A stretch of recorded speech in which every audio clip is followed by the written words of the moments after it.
Look at the game. Good. What about him?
Superbly worked goal. Hayes and Williams both involved before Rocastle's cross found Niall Quinn. It was not to be the last time City struggled in the air.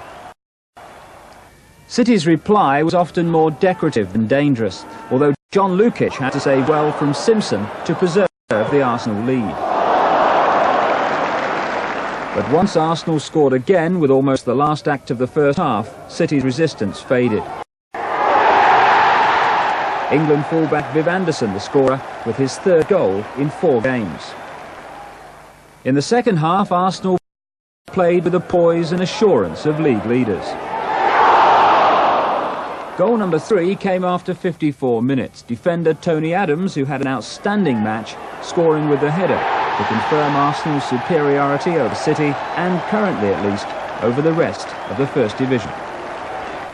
But Brian Clough's Nottingham Forest are within 2 points. Enjoy the inner city air of Birmingham. On their last 3 visits to Villa Park, they've scored 10 goals. Today, Villa were again feeling generous. Martin Keown deflecting a Martin Hayes shot over his own keeper's head. Villa couldn't make headway against Arsenal's miserly defence. Their best effort is from fullback Gary Williams. After the interval, Arsenal stepped up a gear. The industrious Rocastle made this opening, and Martin Hayes found the net with just a little bit of luck. Nothing fortunate about the third, a Paul Davis free kick and a classy header from Perry Groves. It was Arsenal's afternoon, and with time running out, they made it 4. Rocastle turned Dorigo inside out to finish with some style.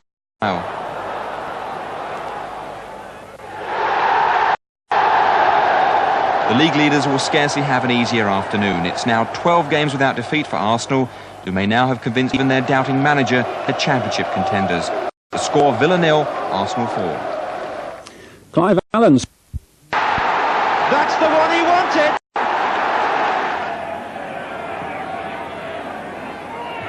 It's a good header, it's there, Graham!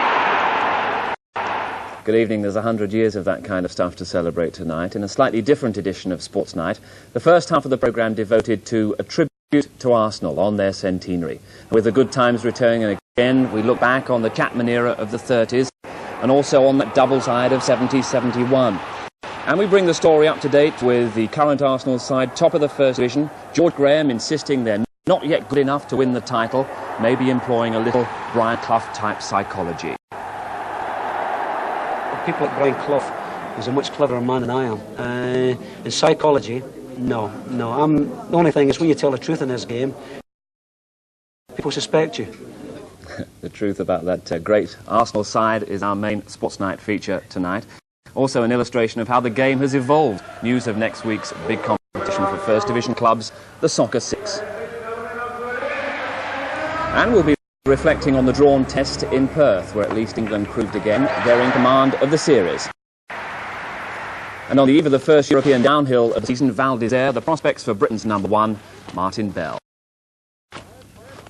And we also have a roundup of best of Becker versus McEnroe in the United States, falls on Christmas Day. But with Arsenal currently top of the First Division, this is an ideal opportunity to relive some of the club's great achievements. Enough to choose from: league champions 8 times, cup winners on 5 occasions, and winners once in Europe. But we're going to concentrate on the 2 great eras, the enormously successful side of the 30s and the double team of the early 70s. An assessment also of the current Arsenal side, top of the table with only 8 goals conceded. Manager George Graham set to maintain all the famous traditions then. And the man best qualified to tell the story, Arsenal goalkeeper in that double side, Bob Wilson. Arsenal have always inspired the fiercest of emotions. Rival fans love to hate them. They've been dubbed lucky and boring. Yet former players talk about the finest club in the world. Whoever is nearer the truth, there's no doubt that as players, directors and fans converge on Highbury today, they pay homage to a club which in its 100 years has produced some great teams and marvellous moments. George! He scored! George has done it!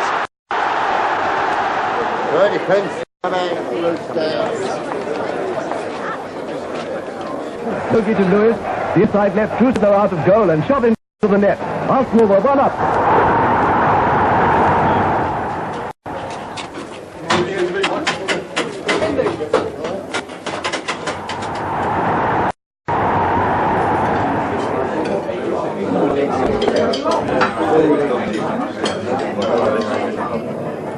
Barnwell. The role of schema.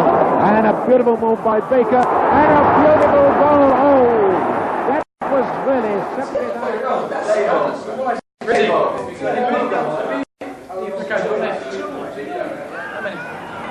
McNabb. Redford.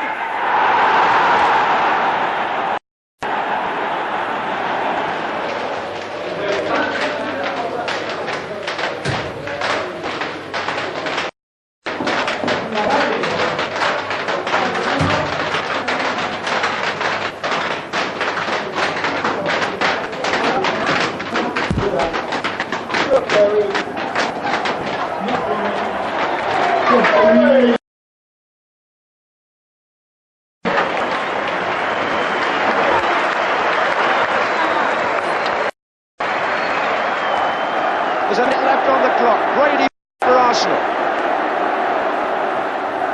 Right across, Sunderland! It's there! It's 3-2! The famous old clock at Highbury's South Bank end signals the start of another match for Arsenal, still one of the best supported clubs in England and with a fierce loyalty handed down from fathers to sons. But how different it all was 100 years ago, when as first Dial Square and then Royal Arsenal, Plumstead Common was used as the home venue. The youngsters who play there today do so totally unaware that it was here that a great football club was born. It's not always been success. Arsenal's position of 5th in the second division in 1915 should have kept them out of the limelight. But this man, Sir Henry Norris, then negotiated Arsenal's entry, in somewhat shady circumstances, back into the first division, and they've stayed there ever since. But it was the arrival of Herbert Chapman in 1925 that marks the start of Arsenal's true greatness. They made their first appearance in an FA Cup final in 1927. Led by Charlie Buchan, they were beaten 1-0 by Cardiff City, who took the cup out of England for the first and only time. But 3 years later, Wembley was beckoning again.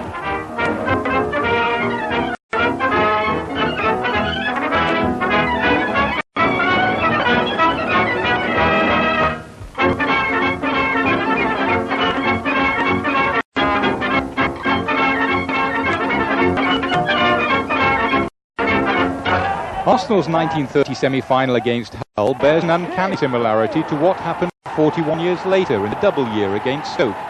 Firm favourites, they found themselves 2 down by half-time, but scrambled a last-gasp draw with goals from David Jack and Cliff Bastin.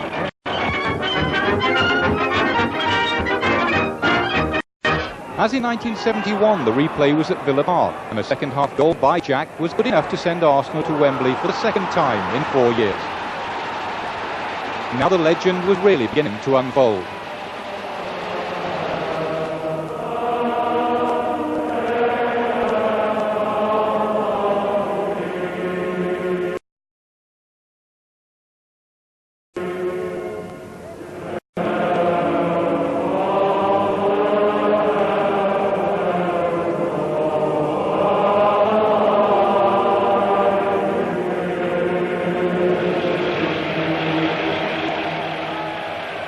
Saturday, April the 26th, 1930, Wembley's Empire Stadium was packed. Arsenal's opponents, none other than Huddersfield Town, the same club Herbert Chapman had guided to 3 successive championship triumphs before moving south.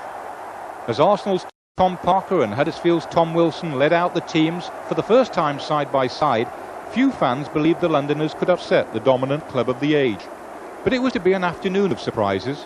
For a start, King George V arrived unexpectedly and was presented to an Arsenal team that included the names of Eddie Hapgood, David Jack, Alex James, Joe Hume and Cliff Bastin. One of the most memorable games in the history of Arsenal was about to begin. After 17 minutes, little Alex James put the Gunners ahead, and although Huddersfield laid siege to their opponent's goal, James' strike set Arsenal on the way to their first taste of glory. The fans who that day witnessed the start of Arsenal's golden era were also reminded of a German nation slowly rebuilding its pride and self-confidence. But even the Graf Zeppelin's ominous shadow could not dampen the moment of triumph for Herbert Chapman and his assistant Tom Whittaker. A second individual goal from Jack Lambert sealed a great and significant victory. For Arsenal, it was but a beginning. Tom Parker's moment of glory was followed by another cup success and 5 league championships, all within the decade. Not all Chapman's doing, but inspired by him. He was, without any doubt, the greatest manager of all time, because he lifted league football to professional level. He made the game a great entertainment industry. He knew tactics backwards and forwards.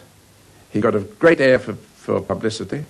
And in addition, he managed to persuade the players to lift themselves on behalf of the club. And one of the things he negotiated was changing the name of the underground station, which was bang opposite the North Bank, from Gillespie Road, as it was in those days, to Arsenal. And this wasn't an easy job because it meant millions of tickets had to be changed and station names had to be changed. The maps of the underground system had to be changed as well. And it took a lot of arguing to get this done. And that was just one of the things he did.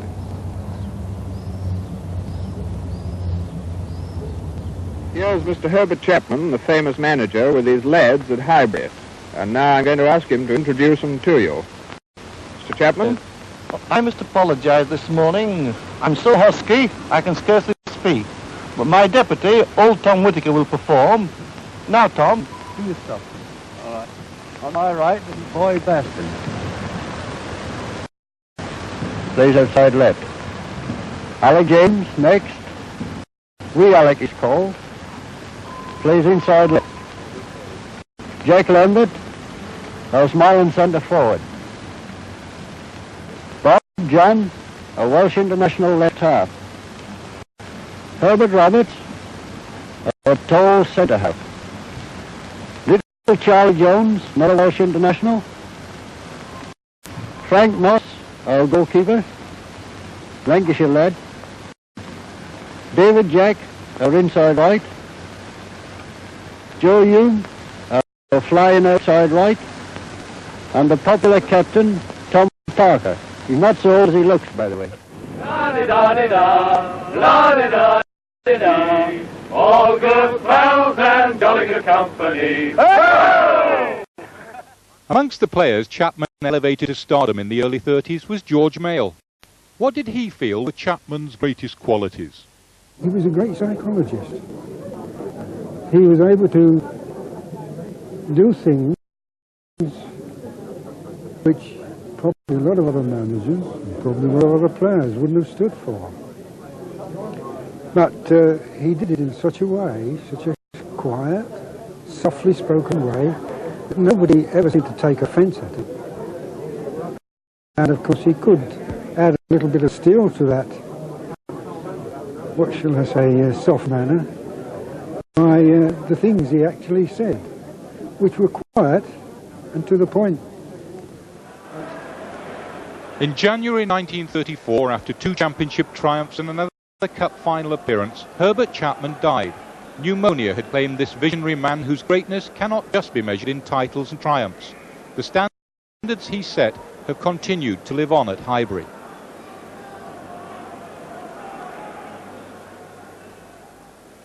The man who had the task of replacing Chapman was George Allison, in his spare time a BBC commentator. I'm here today with the Arsenal football team, and in a moment you'll see just what a fine lot of fellows they are. We're all looking forward most eagerly and in the keenest anticipation to the forthcoming season. As league champions, we have a very high standard of football to maintain. I sincerely hope and trust and believe we will maintain it. Herbert Chapman's legacy was such that 10 months after his death, no fewer than 7 Arsenal players were picked to play for England against the newly crowned world champions, Italy. The venue, appropriately, was Highbury. Prince Arthur of Connaught with the bearded Signor Grandi shakes hands first with England, wearing white shirts, then with the Italian team. 7 men from one club in the same England team is a record equalled only by Liverpool in modern-day football. As for the game itself, it turned out to be tough, bruising and uncompromising. England winning 3-2 with Ted Drake getting the vital goal.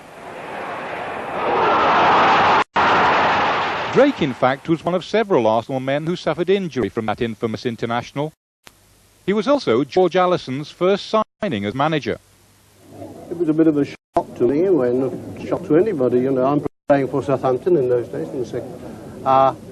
When I was asked would I go and have a word with Mr. Allison, I said, Mr. Allison, Arsenal. And I said, what's on? They said, well, there's a chance of you being transferred there. So I said, well, don't delay the time, please. And, oh no, I couldn't get there quick enough, really. And it was George Allison, and his very first signing, so maybe I might have been dear old Herbert's last, but I wasn't, but I was George's first. And he had a hard job, you know, George Allison, taking over, because, you see, Herbert Chapman had set such a great example and whatnot, but George Allison and his players and his team and his trainers and his squad lived up to it, yes.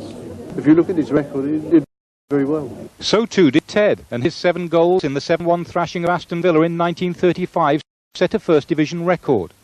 Another hero of the time was Alex James, a member of the Scottish Wembley Wizards, and featured in a special cartoon in April '35 to celebrate Arsenal's 3rd consecutive championship triumph. One success followed another. In 1936, the FA Cup was won for a second time, Ted Drake's goal beating Sheffield United. And 2 seasons later, the championship trophy was back for the 5th time in 8 years. The next time the FA Cup returned to Highbury was 1950, when Joe Mercer led a team now managed by Tom Whittaker to a 2-0 win over Liverpool.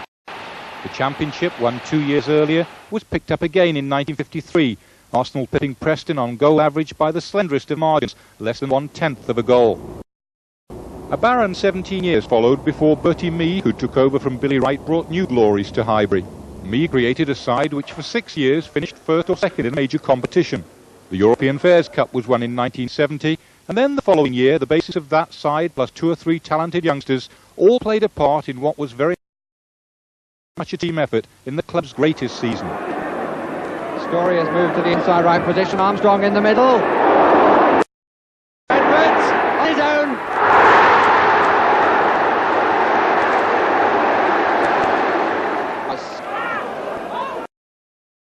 Kelly. Oh, he sent a letter. That's a good ball from Graham. He's got 3 on the far post, 1 coming across the nearest Kennedy.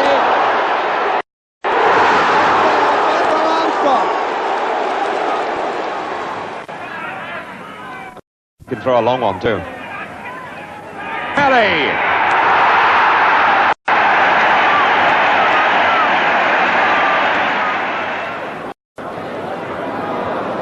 Armstrong, Graham, it's Wilson now to Munro.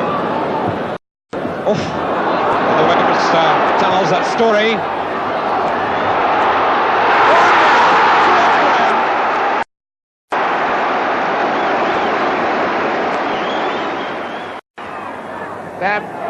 Ledford, Graham, and a goal scored by McClintock.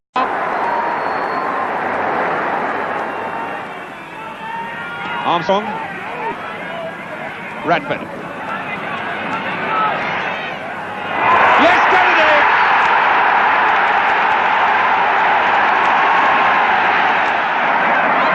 George. He's done it!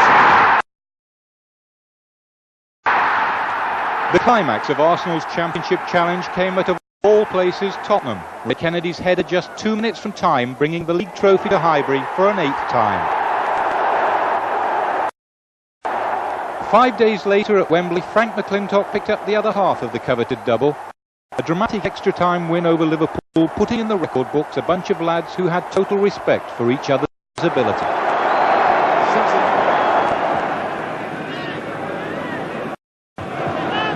Lloyd. Hughes to Thompson. Highway. Oh, it's gone! Highway's done it! 1 minute of extra time, and Highway sold the dummy to Watson. And the Blickhoff has gone wild. It was a beautifully taken goal. George to Kennedy. Radford. Oh, it's going to be the equaliser! Yes, by Graham! And Liverpool relax. So what a terrible, terrible mistake. So 1 each and a goal still debated at Highbury today.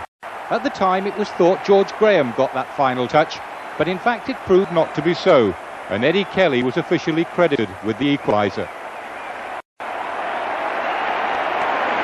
But no argument about the goal that won the double.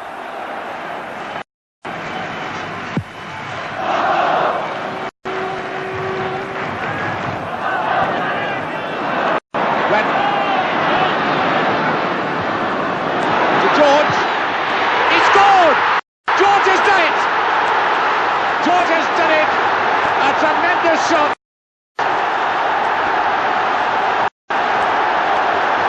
6 minutes and George Graham has just turned somersaults. What a great goal it was by his 20-year-old. Now he gets the ball from Radford, but watch it hit this one. So Arsenal can go wild. And Arsenal, who finished the season under such fantastic pressure which would have broken anyone, have done it! Arsenal have done the double! I always felt when I was with the Arsenal team at that time that there was no weaknesses at all. Maybe not great players as the best and 1 or 2 others in the league at that time, but 11 tremendous players who would fight and die for each other. And I always had a sneaky feeling as though we would be a very, very difficult side to beat, and any team it did beat us had to play exceptionally well. I think the purists in the game would have said we lacked quality. That may or may not be right, but outside of quality we had other qualities which are fundamental in a winning team and in a team that will apply itself to win the double, and they were the qualities we had. Technically certain deficiencies, but other qualities superb. One of the members of the double side and the man robbed by the record books of Arsenal's equalising goal was George Graham, then 26 years of age and man of the match in that Wembley final. Now he finds himself in the hot seat at Highbury, attempting to maintain the successes and traditions of the past. George, it's 15 years since you kissed that medal and Arsenal did the double. Looking back, just how good do you think that side was? I thought it was an excellent side because there's only 3 sides actually done it this century. Tottenham, Liverpool and obviously Arsenal. And obviously some of the qualities that the Arsenal side had then was a bit frowned upon in certain quarters today. But I think the discipline, the organisation and the camaraderie among the players helped us to sort of do it. There was a fair amount of ability in it as well, wasn't there? Yes, there was ability, but I didn't think we got the credit we deserved. But yes, there was a lot of ability. Charlie George, the outstanding defence, myself in midfield. Yes, I think there was quite a bit of ability there, yeah. Since 1971, no Arsenal team really has matched the success of our side or the 30s side, but there have been some fine players like Malcolm MacDonald, Liam Brady and Frank Stapleton. Yes, I think people like Liam Brady would compare with any of the great names of the Arsenal era in midfield.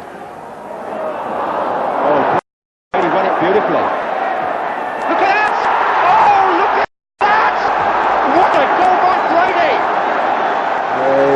people like Malcolm McDonald, an excellent goal scorer. Since the war, they've never been renowned for outstanding goal scorers. So Malcolm McDonald would probably get there amongst them. Stapleton on the near post.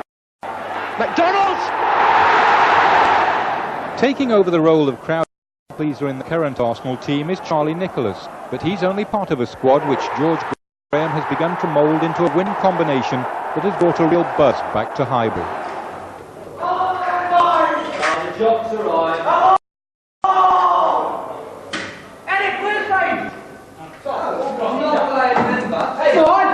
Hey, if you're in this squad, that's all it counts. I'm not in the squad. Are you in there? I'm assistant manager. Quite obviously, you've got a happy and lively dressing room there. There does appear to be a blend of the team like ours of 71 almost, the young and the old. Yes, there's a nice balance about side just now. We've got experienced players at the back like Viv Anderson, Kenny Sampson, who are obviously helping the younger players. Look at the ball. A bit further. Go on then. Young Adams at the back is fitted in lovely with those. Wonderful trainer. I think he's a natural leader. A great learner. And I think eventually he's going to captain Arsenal. And I think eventually he will captain England. And you've got young David Rocastle. Very exciting. So much raw talent. When he actually keeps on learning, I think he's going to be a very exciting player, not only for Arsenal, but probably for England. And then you've got front, and you've got young Niall Quinn, another one from the Irish connection. And young Niall is coming for a bit of criticism because of his ungainliness, but a lovely attitude and training, wants to learn, and I've got a lot of time for him. And then young Martin Hayes, who's obviously he nearly finished up going to Huddersfield a couple of months ago. Martin's come back to prove something to me. He's got Arsenal at heart. He wants to do very well, and as long as he keeps producing the goods and tries to prove me wrong, I'm very, very pleased with him. The blend of young and old has taken Arsenal to the top of the league, and yet George Graham has repeatedly played down their championship chances. Is it a case of Brian Clough-type psychology? People like Brian Clough is a much cleverer man than I am. The psychology, no. The only thing is, when you tell the truth in this game, people suspect you. But the 4-0 win at Villa at the weekend, I mean, it must have almost made you sit up and think seriously about the championship. That was one game which gave me a lot of satisfaction.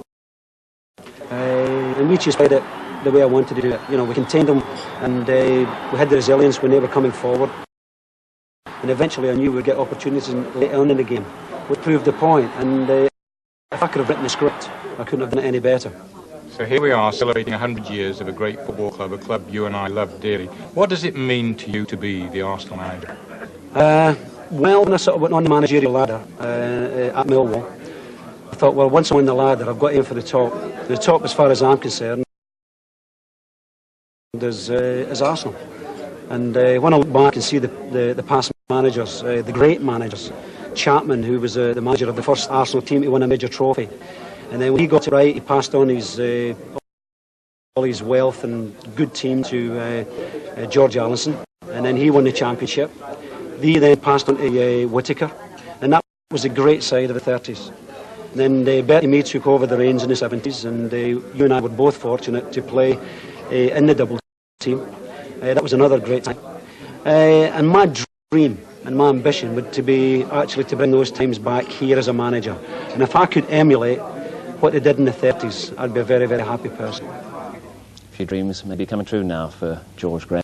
Quite clear that the big man from Newry is retired, but still admired. That was clear from a large crowd that headed to Windsor Park, Belfast, for Pat's tribute game, and that included top international players past and present. Mark Robson is the reporter.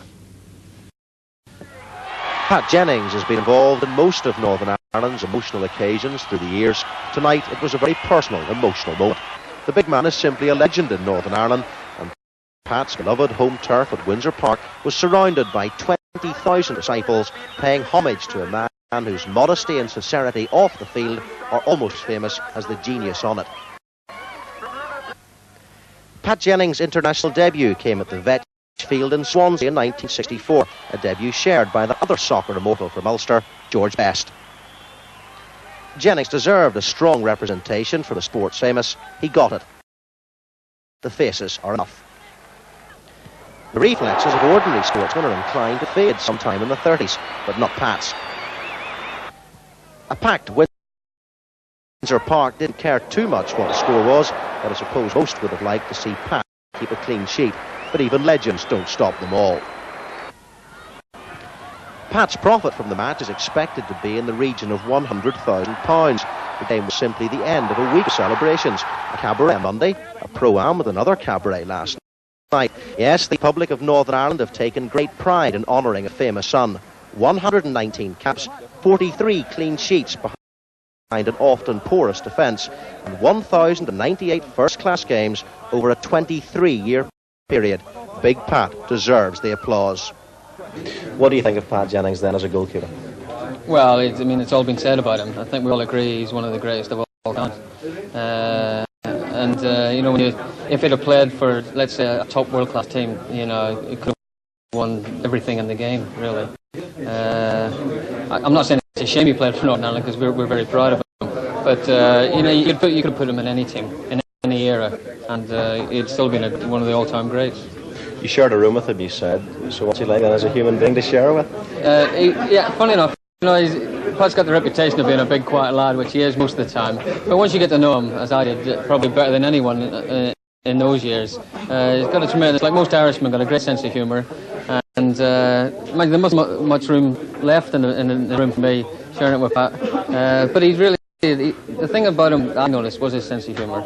And we probably spoke more to each other than Pat did with the rest of the boys, because we shared. And I just enjoyed the experience. How would you rate this in terms of emotional moments over the career? Well, I've had so many in the last year, 18 months. I'm getting used to it now. What do you think of the turnout in terms of players who came over and played for you tonight? Well, I mean, there's more problems. I mean, managers, I can understand managers' problems in England. They're wondering where the next 2 points is coming from. I'm just delighted that the managers that did let players come. It was nice to see George here. Brilliant, yeah. And I think he'd be happy with that goal. And just for the record, that match in keeper for Martin Hayes to score. And within a minute, Hayes had smashed a tremendous shot against a post. Rangers only rarely threatened the best defence in the Football League, although in the second half, Byrne made Lukic save well. But then Niall Quinn put Arsenal 2 up before Charlie Nicholas, back after injury, came on as substitute to set up the third goal for Martin Hayes. Bannister replied with a late goal for Rangers, the first Arsenal had conceded in 11 hours of play. But once again, they enjoy another Saturday night on top of Division 1. Arsenal 2, as the goal that decided it came from Gus Caesar. So the final match in Group A would be a decider between Arsenal and Manchester City, both sides with a chance of going through to the playoff. Arsenal only had to draw, but Manchester City had to win by a big scoreline. We join it midway through the first half. Tommy Caton looks now for Ian Allinson. We haven't seen too much of Arsenal on the attack so far here.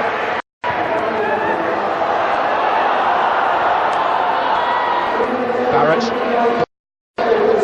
Simpson. Oh, and here comes Lake, and he's through. He got away from Ricks, but Wilmot did enough coming out of his area. Caton, and that could be dangerous. We've got Wesley Reid on this side. Michael Thomas is with him, just behind him. There's Thomas. And Arsenal score. Michael Thomas gets the goal that could set them on their way to the final later tonight. The right to play tomorrow. Finished it powerfully in the roof of the net. Set up by Reid and taken by Thomas. Here's Paul Simpson.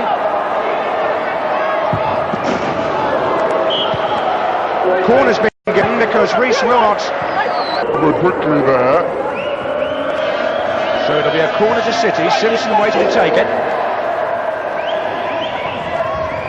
Pulls it all the way away back to Brightwell. Good save by Wilmot. And Arsenal have brought Paul Merson on up front while that was going on, and there he goes, number 7. Could be an inspired substitution. And Wesley Reed's following up deflection. Michael Thomas, surely, yes! 2-0 to Arsenal, 2 for Michael Thomas. The moment that Wilmot made that save at the other end, Arsenal were on their way. Merson had just come on, but when the rebound came back off the bar, it was Michael Thomas who scored. First shot from Wesley Reed onto the bar, and there was Thomas. So Arsenal leading 2-0 at half-time. We rejoin the match in the second half. That was Reed looking for Merson. And number 4 for City is Andy May. Across to Paul Molden, who's come on wearing number 6 in this second half. May again. Wilson. The shot by White, might have done better with that. Michael Thomas got a useful clearance in. Here's Paul Merson. Reed looking for Merson. Oh, good running. Oh, fine goal by Paul Merson. There are people at Highbury who will tell you what a good young player this is. Paul Merson, who's only 18, but he's making quite a name for himself. He's been on once as a sub in the first team quite recently, and that won't have done his cause any harm at all, making it 3-0 to Arsenal here. Moving the ball about quite nicely. Paul Smith here, on to Wesley Reed. In fact, the substitute took part in the game before he was officially on there. This is Merson. It doesn't seem to matter in 6-a-side too much. And a chance here for Allen, and back again to Merson. And Merson's in and makes it 4. Brilliant goal, set up by Greg Allen and taken here by Paul Merson, who scores his second in this half, and they've both been superbly taken. Greg Allen gave him the pass, and Merson didn't need asking twice. Andy May, Graham Ricks has come back on in the meantime. May not really middling it, and neither did Wilson. Here comes White. I think the difference in this match is the finishing. Arsenal have been clinical, City have been hesitant. Here's Tommy Caton. Merson so keen to get a hat-trick here, he's screaming for it to Caton's left. And he's unselfish too, because he set that up for Greg Allen. 5-0, and Greg Allen the scorer. This time Merson is the provider. Lovely pass, and another cool finish. Oh, there's some good young players in this Arsenal team. There's Smith. We're into the last 30 seconds.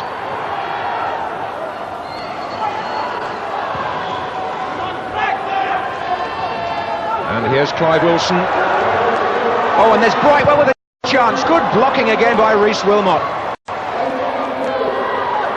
And Redmond, and a goal at last for City. Right at the end, Steve Redmond scores a consolation for Manchester City. It was a long time coming.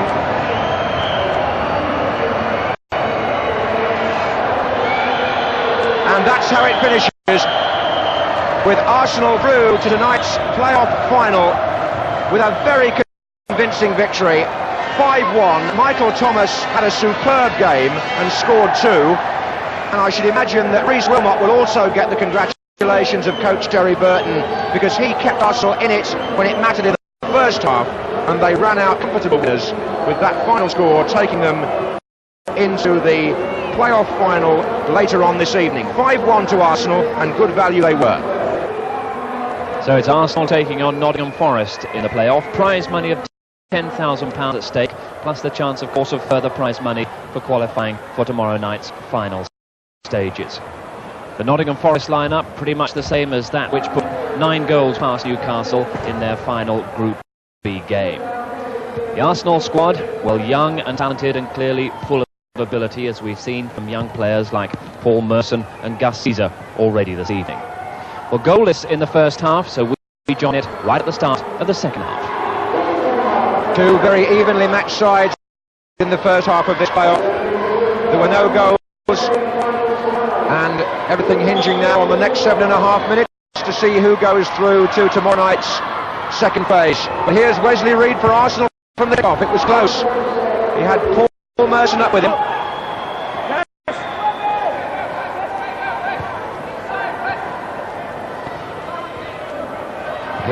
Johnny Method.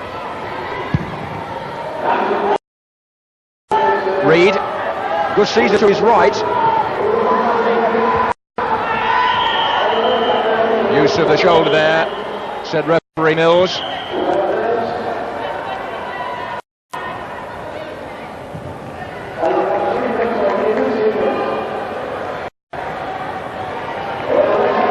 Johnny Method is the player coming off into the sin bin because Nottingham Forest did not keep a player in the Arsenal half. So they're down to 5, Forest, and I wonder if that could be the turning point in this playoff. Arsenal have got an extra man. One of Forest's influential players is in the sin bin. Johnny Method. Just bear in mind, if there's no goals here, or if it ends in a draw, then we could have a penalty shootout to decide who goes through to tomorrow night's final. So this looks like a close one, and Johnny Method will want those 2 minutes to go quickly. Ricks to Merson, chance for Arsenal. Paul Merson, goal! Beautifully taken by Paul Merson, and the absence of Johnny Method on the pitch surely contributing to that goal. Arsenal had the extra man and they made it tell. Merson went round Seggers, got his foot round the ball and put Arsenal in front. Well supplied by Graham Ricks initially with the through pass, and a nice tidy finish by Merson. And now some drama in this playoff. This is Wesley Reed. Merson to his right. Here's Caton. Oh, it was close. Forest really having to cover quickly because they're down to 5 men, remember. Ricks for Arsenal. And headed out by Des Walker. So that will be a kick in from the dotted line.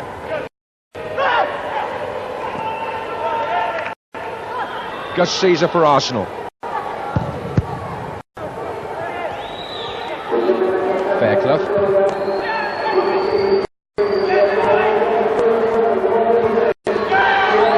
Ricks to Caton. Merson. Well, it's Paul Merson's goal by which Arsenal lead, and Forest have got an awful lot to do here. They've got to get Method back on if they can. Another 15 seconds in the sin bin or so. Here's Ricks. And Reed. Oh, that could have been number 2. Off Reed's head for Merson. And there he goes, Johnny Method. He's back on, having served his 2-minute ban. And how Forest need him here. The player's been in their half since he went off. Tommy Caton. Merson. Back now to Ricks, playing deep. Caton. Ricks again.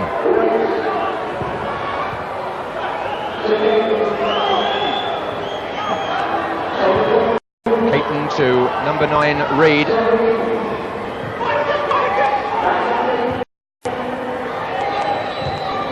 Allen is back on for Arsenal. Is Allen? Merson! Good stop! Brilliant save by Hans Seggers. That might have been enough for Arsenal. Instead, here's Johnny Method. Neil Webb. Nigel Clough. Franz Carr is on. Forest must use all their attackers now. Clough. Carr. Clough again. Method, well, with Carr on, Method back. Anything's possible now for Forest. They're determined to find a way back. Here's Carr. The whole scene switch now to the other half. Method. Webb. Clough. Gus Caesar shepherding him there. But it was a good pass by Clough to Method. Kept Forest on the attack.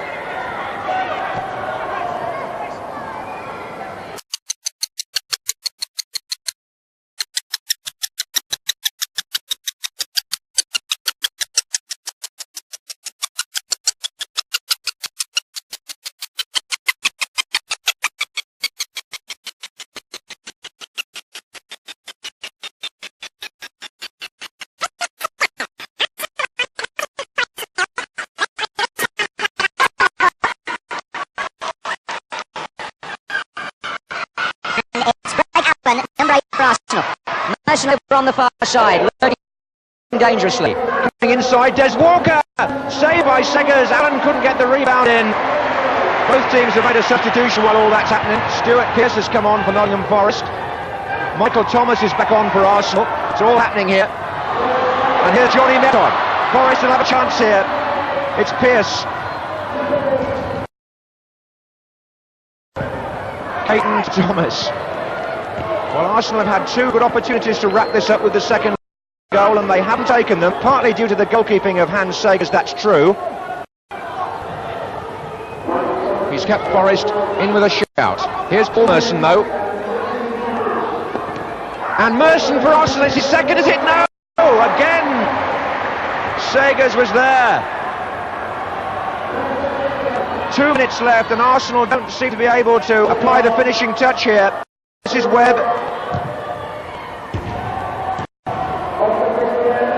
On chances created, Arsenal should have put this playoff beyond any doubt. Can they do so now? It's Allen to Michael Thomas.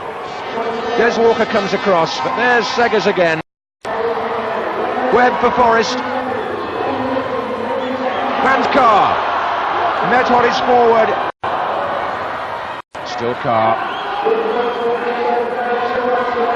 Yes. Carr again, coming inside Allen. Blocked by Michael Thomas. Arsenal do group well round the ball on the edge of their penalty area. They're preventing Forest getting the shots through.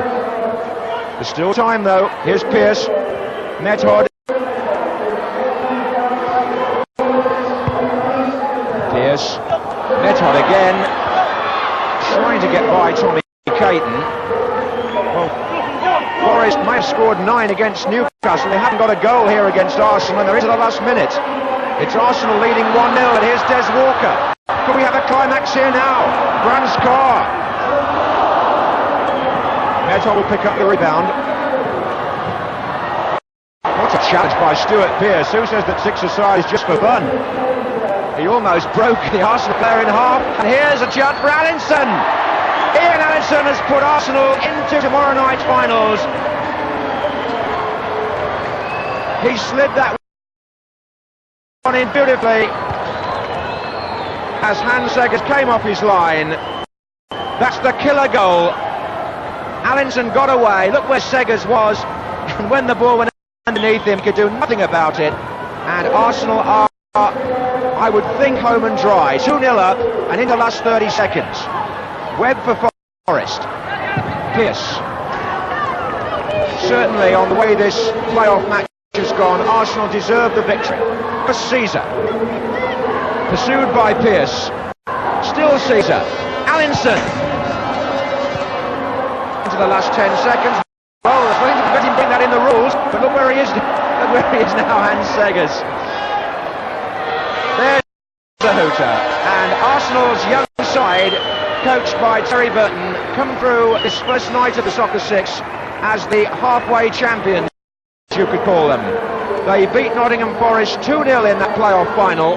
Paul Merson and Ian Allinson were the scorers, and that means that despite the heroics of Seggers and the high scoring of Forest earlier, it's Arsenal who go through to tomorrow night's second phase, when they will be grouped with Sheffield Wednesday and, would you believe it, Tottenham Hotspur. So there's a match to savour tomorrow evening when we get on to the second part of this popular competition.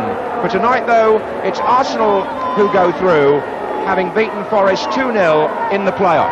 So it's Arsenal through to tomorrow night. Enjoyed their 2 days in Manchester. They start with Rhys Wilmot, Michael Thomas, Tommy Caton, Ian Allinson, Greg Allen and Graham Ricks. And Tottenham Hotspur, who will be playing Arsenal in a live match of the day early in January. They start with Tony Parks, Paul Allen, Danny Thomas, Graham Roberts, Gary Abbott and Chris Waddle. The referee for this one is Joe Worrell of Warrington. And so the North London derby gets underway in six-a-side fashion, and Arsenal are playing from left to right. Ball rolled back to Tommy Caton, number 3. Up to Greg Allen, and now it's Graham Ricks. Waddle for Spurs, tackled by Thomas. We could have 3 Thomases in this match altogether. This is Greg Allen for Arsenal. Ricks. Greg Allen again for Arsenal. Ricks again. Paul Merson among the Arsenal substitutes. He scored some super goals last night.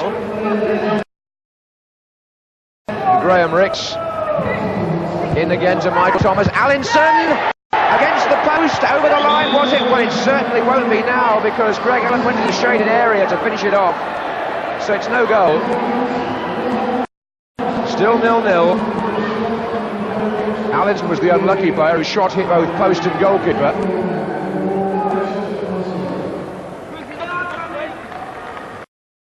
Danny Thomas, Tottenham. Chris Waddle. He's on his own up front there against 3 defenders and the goalkeeper. Support arriving now from Howells, who's just come on in place of Mabbott. Here's Danny Thomas. Waddle. Arsenal do group well round the ball. They've worked hard on the defensive side of this soccer six. There's no question about that. And they've won the ball back for precisely that reason. This is Howells, though. Ardiles. Oh, Howells! Good save by Reece Wilmot coming off his line, but Howells almost got the second chance in.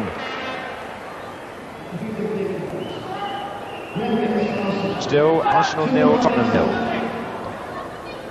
Caton finds Rix.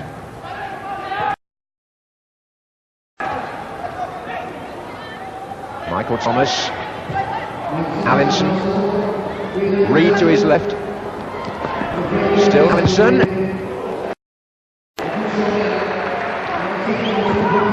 Beautifully turned on by Howells to Graham Roberts. Return is on to Howells. Spurs take the lead. Graham Roberts used the boards intelligently. David Howells was on hand. Good football by Tottenham. And they take the lead. Graham Rix for Arsenal. He's got Allen up with him and Merson. That's Merson. Look to his right. Got the shot in. The substitutions continue to happen, but Waddle couldn't connect there. And in fact, he's walking towards the substitutes bench and is replaced by Howells. Here's Greg Allen. Thomas. Michael Thomas, that is. Rix trying to close in on the rebound. Ardiles for Tottenham. No, it's Rix for Arsenal. Oh, and Greg Allen couldn't convert. It was a chance set up by Rix, and Tottenham escaped. Ian Allinson. Michael Thomas to his left, and to his right, Greg Allen. Good tackle by Graham Roberts. He could put Paul Allen away here. Caught his heels though. Allinson to Michael Thomas. Inside to Allinson. Merson. Allinson back to Merson. Shooting chance. Good save by Tony Parks. Held on well. Here's Wes Reed for Arsenal. Now Michael Thomas, driven fiercely towards Merson. Here's Reed. Allinson is square. This is number 4, Allinson. Good shot, and it flew just wide, having gone over Danny Thomas's head. Mitchell Thomas now. Graham Roberts. Spurs looking to get the second on the break if they can. David Howells. Arsenal, though, have got their players back now, bar the obligatory one. Roberts. Mabbott. Spurs, knowing as every few seconds goes by, they get nearer to the final of tonight's Soccer 6. A win here would give them 6 points in the group, and there's nothing Arsenal or Sheffield Wednesday could do about that. But it's Michael Thomas, as Arsenal can still do something in the next 2.5 minutes. Greg Allen. Merson. Michael Thomas. Allinson. Yes, that's the equaliser. Beautifully taken. Ian Allinson, the scorer. That was a lovely shot. Kept it down low with the right foot, past Tony Parks, and from a difficult angle, inside the near post, Ian Allinson has put this London derby back on the boil at 1-1. This is Paul Allen. Paul Allen shot well saved by the feet of Wilmot. Good goalkeeping. Mitchell Thomas. Waddle. Sir Chris Waddle. Well played by Gary Mallett. Waddle gave it away.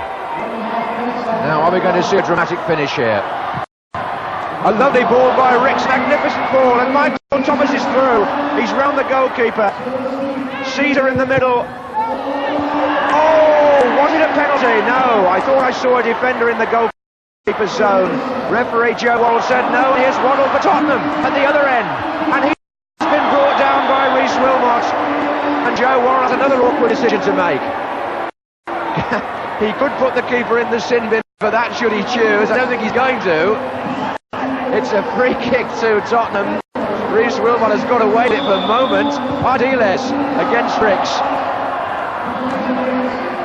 Excited at both ends here. But that's the way Soccer 6 goes. Less than a minute left. Arsenal 1, Tottenham 1. Allinson for Arsenal. Well intercepted by Graham Roberts. Still Roberts. Not a good finish. And Rick sees the chance to find Michael Thomas. Allinson. Tommy Caton's up on the left. There are two others ahead. Michael Thomas. Michael Thomas. And still somehow pushed it against the feet of the goalkeeper. There are less than 30 seconds to go. Arsenal have a corner. Ian Allinson to take. Gus Caesar's there! Yes! Gus Caesar scores to bring waves of joy to the Arsenal bench. Corner by Allinson, shot by Caesar into the roof of the net. It's 2-1 to Arsenal, and suddenly the whole game has changed in the last 20 seconds. Spurs, from being a goal up for so long, are 2-1 down. The group is wide open.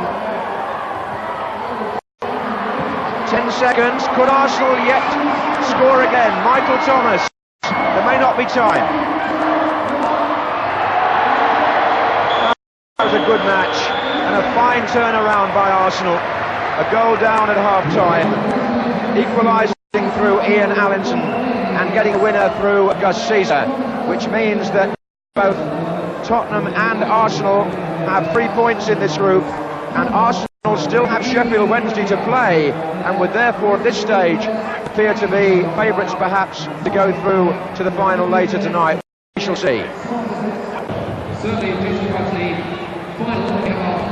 Among all the mathematical permutations, Sheffield Wednesday know that they have to win this final match in Group C by a scoreline of 2-0 or better to have a chance of qualifying for the final. And they elect to start with this team: Kevin Pressman, Mel Sterland, Tony Gregory, Gary Megson, Chris Morris and Carl Shutt. Arsenal, on the other hand, know that a draw is good enough for them, and they start with Rhys Wilmot, Michael Thomas, Tommy Caton, Ian Allinson, Greg Allen and Graham Ricks. And Mike Reid is our referee for this final match in Group C. Allinson there with Mel Sterland, and an early touch on the Wednesday keeper, Pressman. This is Shutt for Wednesday. Mixon's gone on his outside. This is Mel Sterland. Long range shot was blocked by Caton. Again, this is Morris.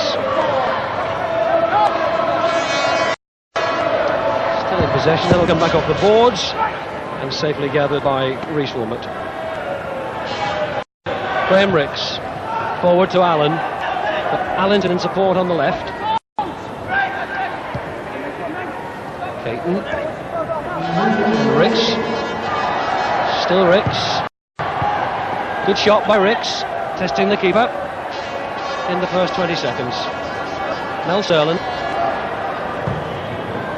Shutt trying to lay it back into the path of Megson. Now Ricks who's can do. Thomas forward to Allinson. Allen's making a run on the left. Both keepers have seen quite a lot of the ball in this opening 45 seconds. This is Gregory.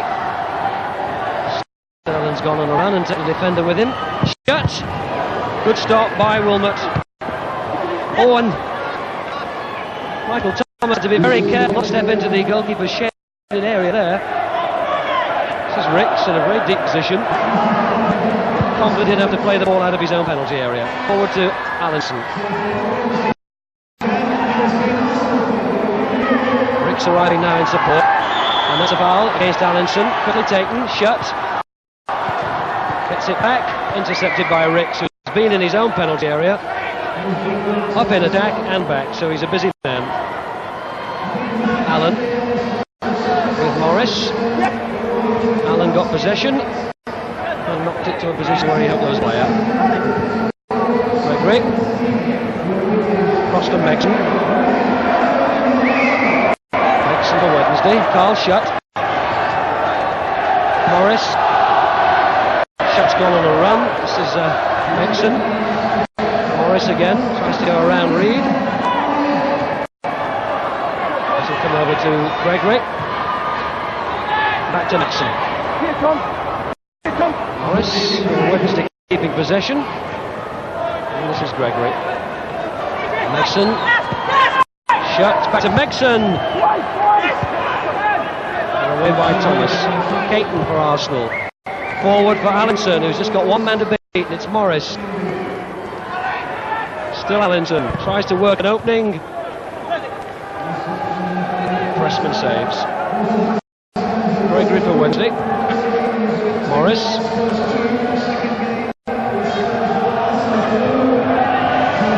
First, who's just come on as a sub for Wednesday. Oh, and they've got it forward to Ian Allinson. And he's played it wide of Kevin Pressman. Crucial goal for Arsenal. Well, he was well forward in Allinson, and that ball found him beyond the last man, who was Megson. Look at the space that he's got. Megson's desperately trying to get back to cover, but it's too late, and Allinson has put Arsenal one up. David Tomlinson gets the better of Reed, still in possession. And still Tomlinson, and yet again the ball flashing across the face of goal. Carl Shutt. Tomlinson. Long range, Sterland made an opening, has he? And is a corner. That came off Michael Thomas. So Mill Sterland with the corner for Wednesday. There's only Tomlinson in the penalty area. He's pulled it all the way back to Shutt. Oh, good shot from a long range. Carl Shutt levels the scores. That must be one of the longest range goals that we've seen in the competition. He's well outside the penalty area and just wide of the fingers of Rhys Wilmot, and that levels it 1-1, and maybe the keeper was a bit unsided. Morris. Tomlinson. Well, Sterland. Tomlinson tries to find Shutt. Rhys Wilmot saving at feet of Mason. He really is fast and furious, this. Tommy Caton. Ball just held up a little bit on the boards. Oh, he's got it forward to Merson. Thomas. Merson, what a good goal. Beautifully played by the Arsenal youngsters. And another important role by Merson. He was there to score a simple tap in the end, but it was his lovely ball to find Thomas, which really made the opening. 2-1 to Arsenal. Shutt bounced back off the boards. Michael Thomas forward to Greg Allen, who's just come on. He's got Mercer, number 7, in support. Is he 7? Well, he was very close to scoring again in the space of 30 seconds. Morris. It is Gregory. Sterland made the extra man. Oh, Shutt! Keeper got fingers to it, but he only pushed it out into the path of Shutt. 2-2.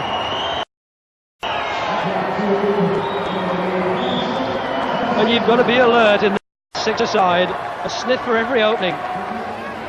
Harry Megson's the man first forward for Wednesday. That's him. Shutt gets it back. Good interception by Caesar. Mel Sterland. inside the last 10 seconds. Megson laying it back to Gregory. And away by Caton. And it'll stay at 2-2 at half-time. A really thunderous match this between Arsenal and Sheffield Wednesday. Allinson and Merton scorers for Arsenal. And Carl shot 2 goals for Sheffield Wednesday. And it's level at half-time, 2 apiece.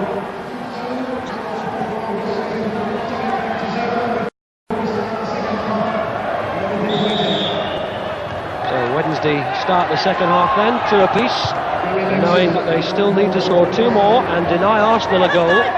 This is Hurst, who's come on at the start of the second half. To Sterland. Greg Allen.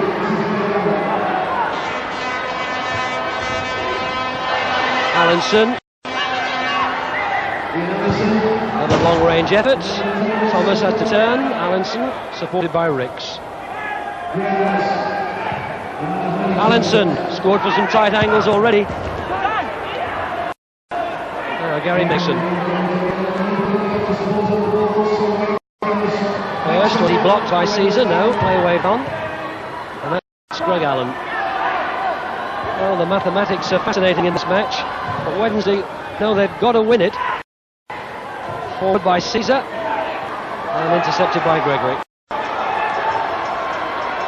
Morris tries a shot from long range, and Mixon's got it. Wilmot lost it. Going quickly out to Allen. He can make ground now. He's got Ian Allinson forward. There's Allinson. Just Mel Sterling between him and goal at the moment. He's holding it up. Oh, just wide of the post. Well, I'm sure the 1 or 2 players out there with their tired legs, particularly Arsenal. This is Morris for Wednesday. Remember, this is the second night of competition for Arsenal.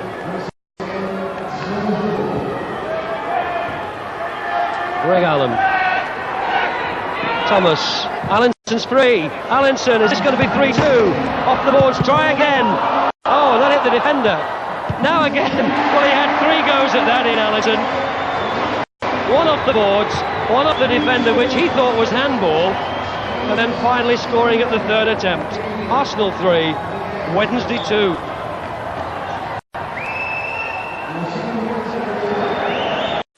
Merson, who's just come on. Oh, he's turned his defender. Good run by Merson. Bright young player he is. Really is end to end. Megson with Morris in support. Oh, he tried to back in it and gave it instead to Ricks. Knight. Sterling. Just under 2 minutes left. Tomlinson. Long-range effort for Morris, who tried to lay it down for Megson. He was just a bit too far back. And it's a free kick to Arsenal.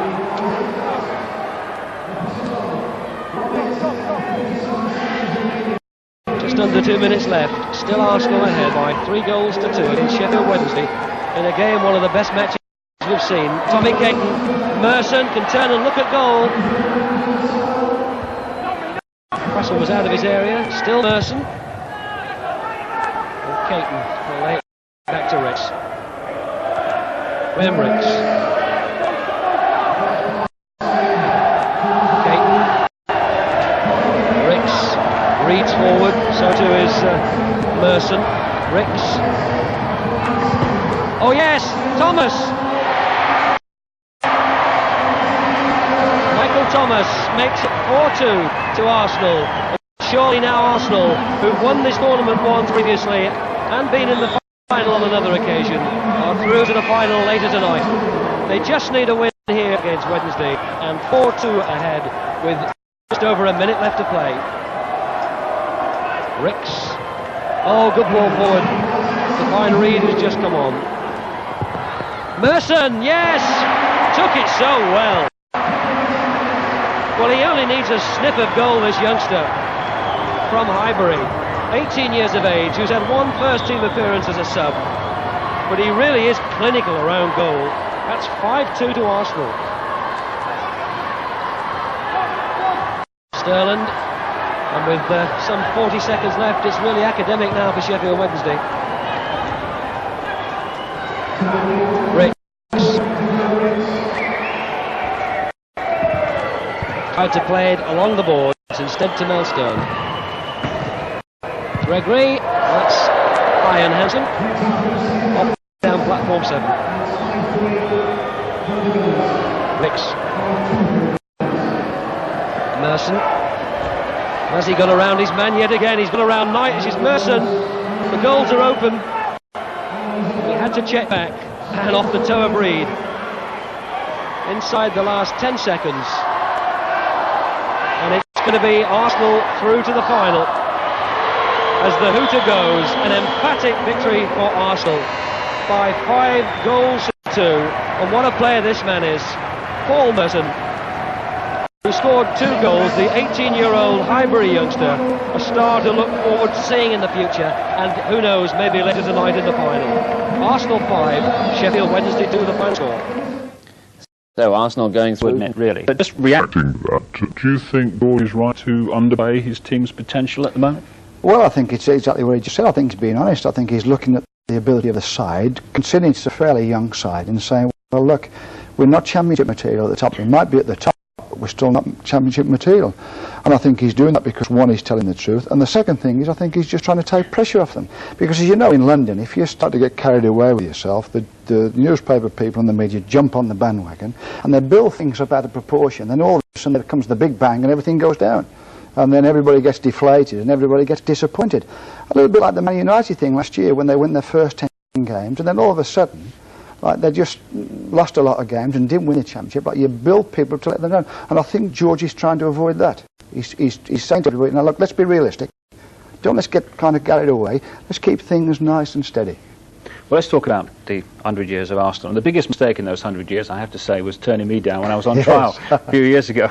But I must say, I visited and played for several football clubs, but going to Highbury, there was a special atmosphere. I can't tell you why, I can't put my finger on it, and lots of people that have been there have said it. It is a special atmosphere about Arsenal, isn't there? Yeah, well, I think, first of all, you know, as you walk in the place, I mean, the marble halls, as everybody calls them, really have been used in a good way. Like you say, it's uplifting, and a lot of people like it are afraid of it, so it has a kind of a double effect. And also, as you walk in, you've got Herbert Chapman's bust looking at you, and he examines everybody who walks in the building, saying, are you good enough for Arsenal or not? So there is that about it, but he's got great traditions, and I think the greatest thing about the Arsenal was there's a lot of credit given to people like Herbert Chapman and Bertie Mee and people like that, but I think if people said to me, well, what do you say? I'd say, well, the Bracewell-Smith family and the Hillwood family, really, they made the big decisions. They went forward with those new stands before the war and after the war. They made the decisions on who should be manager and who shouldn't be manager, and I think it's those two families, really, that should take the credit for the Arsenal being what they are today and having the name worldwide as they've got. Is that man Herbert Chapman and the success of the 30s a ghost that every successive manager has to live with? Yeah, he's a ghost, yeah. Well, I mean, whatever you say, I mean, you can't take his record away from him. I mean, what is it, 5 championships, the Cup, in between a disaster at Warsaw. So he had his bad times as well. Yeah, I mean, when a record, it's a little bit like Matt Busby at Man United. It's a little bit like Billy Nicholson at Tottenham. Those will always be great names, and Herbert Chapman naturally should keep his. Okay, Don, we'll stay there because we're going to enjoy the next few moments. All Arsenal people and all football people, I'm sure, will enjoy it. Because now in the Arsenal programme last month, we asked for the goals and the moments the fans would like to see again from Arsenal's century of football, and we can see some of those now. And I can tell you we've had letters from far and from wide. This one, for instance, is from Norway. Another has come from an exiled Arsenal fan in Amsterdam. But Arsenal's youngest supporter, no doubt about that, has to be little Scott Cecil, who, when this picture was taken, was just 1 day old. He comes from Essex, and his brother there is called Liam Cecil, yes, named after that great Arsenal player of recent times, Liam Brady. But our first letter comes from Dartford and Andrew Burgum, who says, I would like to see Frank Stapleton's goal in the 5-0 victory over Spurs on the 23rd of December 1978 at White Hart Lane. So all Spurs supporters, if you care to look the other way, here it comes. Looks for Arsenal. Oh, that was beautifully done between Ricks and Brady now has got Stapleton and Sunderland in the centre. Still Brady, beautifully done. Stapleton! 3-0 to Arsenal, and a brilliant goal. Well, Don, what about those derbies with Spurs? Are they as hectic and as so much rivalry between the players and the managers as the fans? Oh yeah, they're the most important game. They're the most important game of the season to both camps. When a Tottenham game's coming up for the Arsenal, it really is a big week, and it's big for the supporters because they live off that. I mean, for the next until the next game, it's one kind of set of supporters having it over the other set. And the team that won the last game really are doing all the kind of the mickey taking. So that's why it's important, as well as naturally for the result for the players. I mean, that 5-0 result, you can imagine, I mean, they've lived off that for years. And the Arsenal supporters will never, ever let the Tottenham supporters forget it, as they keep chanting now. So it really is. I've always said this. I sometimes think at the Arsenal, when you manage the Arsenal or connected with the Arsenal, I think sometimes you could be relegated, and they wouldn't say a word as long as you beat Tottenham that year as well. That's how daft it is, yeah. Don, thanks. Well, let's move on to our next letter. It comes from Patrick Comey from Londonderry. The most memorable Arsenal goal, he says, which I ever saw scored in a televised game, came in a league match away to Liverpool in February 1973. The two clubs were neck and neck, he says, at the top of Division 1, and I think Arsenal needed to win to overtake Liverpool in the table. They did, and they did.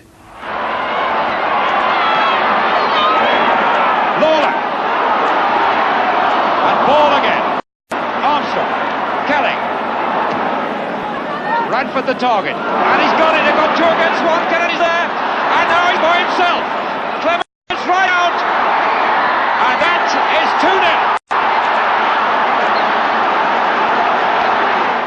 2-0. What a great servant to Arsenal he was, John Radford. John Radford, yeah, well. He epitomises what the Arsenal are made of, really, because if you look at the great names, especially in the time I've known the Arsenal, is you look at the good teams, if you look at the double team, if you look at the team that got to the 4 cup finals in 3 years, which shouldn't be taken away from them. I mean, the Liam Brady, the David O'Leary, the Stapleton, kind of that team that got to 3 cup finals. And the present team now is that they're all homegrown products, good players, brought through in the traditional Arsenal way, good character, good players. And John Radford epitomises that. And at that time, you know, we could always beat Liverpool. Not so much over the last few years, but at that time, we always stayed over Liverpool. We could always get ourselves right on the day to beat Liverpool in those days. Okay, John, well, on a certain day in 1979, they could beat Manchester United as well. Our next letter comes from Cork in Era, from Finton Bloss, who says, my most memorable Arsenal goal, and many other people's, of course, is Alan Sunderland's FA Cup final winning goal against Manchester United in 1979. Here it is. There's a minute left on the clock. Brady for Arsenal. Right across, Sunderland! It's there! It's 3-2! Arsenal are back in front for Alan Sunderland. And we've had stacks and stacks of requests for that. What a day for you and Arsenal that was. Yeah, what a match. That goal was a great relief because, as everybody knows, I mean, we've been in front 2-0 for virtually 3/4 of the match. Then all of a sudden, in the last 15 minutes, Man United got the 2 goals to equalise the thing, and because it looked as though we were up against it.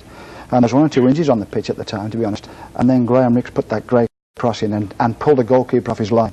And Alan Sunderland slid in the back of everybody and just played it in. It was a great relief to all of us. And as far as we were concerned, it was great for the team because we'd been there the year before and we'd lost to Ipswich. So if we'd lost that one again, you know, who knows what would happen. But that kind of goal lifted everything.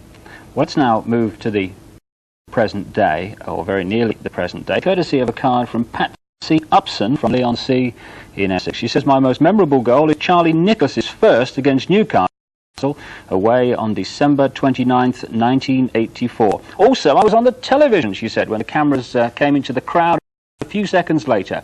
I'm in the middle wearing a bright yellow bobble hat. Watch for that. Charlie's goal was great, and I'll never tire of seeing it. Well, that's good, because here it is. Success earlier, but Nicholas takes it and scores!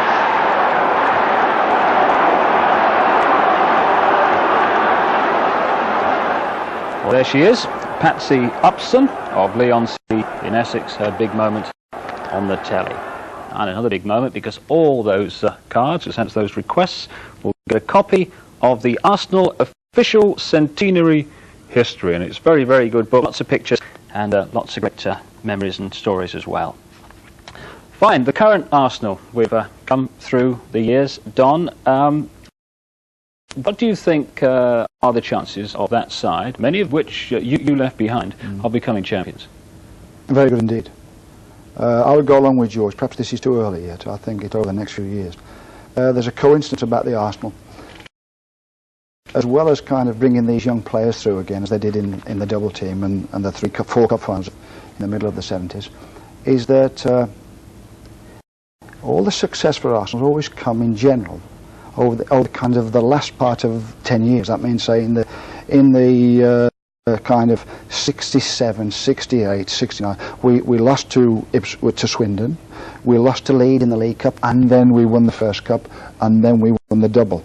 That was kind of the last few years of the 60s. In the 70s, we got to those 3 cup finals, 78, 79, 80. Now, we're coming that way now. You know, we're coming to the end of kind of 10 years. We're coming to 1987, then it's 88, and I've got a feeling, especially with the young kids in the side and the kids underneath them, because I tell you what, the combination and the youth team are full of good players, good young players, is it's coming all that way now. So it all looks good for them. Very briefly, are you left with any bitterness about leaving Arsenal or not? No. Great club. You know, it was really a pleasure to work there. You know, I mean, I got transferred there in 1964 from West Brom, and I never looked back on that club. I mean, I was lucky to go back for a second stint. I mean, Tony asked me to go back, and I worked with Tim, and we got success again. So for me, it's been a terrific part of my life. Don, thanks very much for coming in. Thank you. Right, well, if any Spurs support